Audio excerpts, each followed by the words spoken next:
తప్పు చేస్తే ఖండించండి.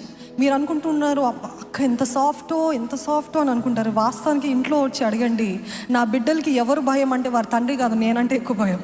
తెలుసా? చాలా ఖచ్చితంగా, చాలా కఠినంగా ఉంటాను నేను నా బిడ్డల దగ్గర. అసలు ఏమాత్రం అహంకారపు మాటలు, అహంకారపు చూపులు, లేకపోతే తప్పుడు మాటలు, ప్రవర్తన ఏమైనా ఉందనుకోండి, అస్సలు ఎంటర్టైన్ చేయండి. First I teach them you are a servant. నువ్వు దాసుడిలా ఉండాలి. Don't think. ఎందుకంటే చాలాసార్లు అన్నీ చూసినప్పుడు వాళ్ళు అనుకుంటారు మేము ఏదో గొప్ప. నో, నువ్వు సాధించిన తర్వాత నీకు ఆ తలంపు ఉంటే అది నీకు దేవునికి సంబంధించింది. కానీ ఇప్పుడు నీకు అట్లా ఆలోచించడానికి అవకాశమే లేదు. చాలామంది తల్లులు ఎంతో లాడు చేస్తారండి.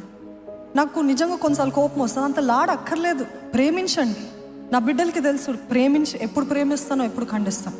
ఈరోజు వారు ఏదో పర్ఫెక్ట్ అని చెప్పట్లేదు, కానీ ఈరోజు కుమారులకి ఎస్పెషల్గా దే నో ఇట్లా చేస్తే మెచ్చుకోరు, ఇట్లా చేస్తే ఒప్పుకోరు అని.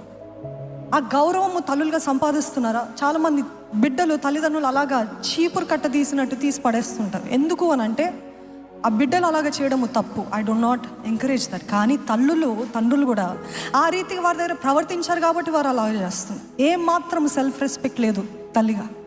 ఏదంటే అది ఐస్ క్రీమ్ కావాలా, తినేనన్నా. వీడియో చూస్తున్నావా, ఎన్ని గంటలైంది, 2 hours? పర్లేదు. నేను వంట చేసుకోవాలి, వీడియో చూసుకో, ఎన్ని గంటలైంది, 3 గంటలైంది, పర్లేదులే. ఫ్రెండ్స్ దగ్గరికి వెళ్ళాలి, పర్లేదులే వెళ్ళు. ఏది చేస్తున్నా అన్నిటికి ఒప్పుకోవడమే. నో బౌండరీస్, సరిహద్దులు లేవు. అన్నిటికీ తాన బిడ్డలు ఏమంటే అదని అంటే ఒకరోజు వారు మిమ్మల్ని తంతారండి. నిజంగా చెప్తున్నాను. I'm sorry to say that, but that is how it will turn out. ఏమాత్రం లెక్క ఉండదు తల్లిదండ్రులు అంటే. అన్నిటికీ ఓకే.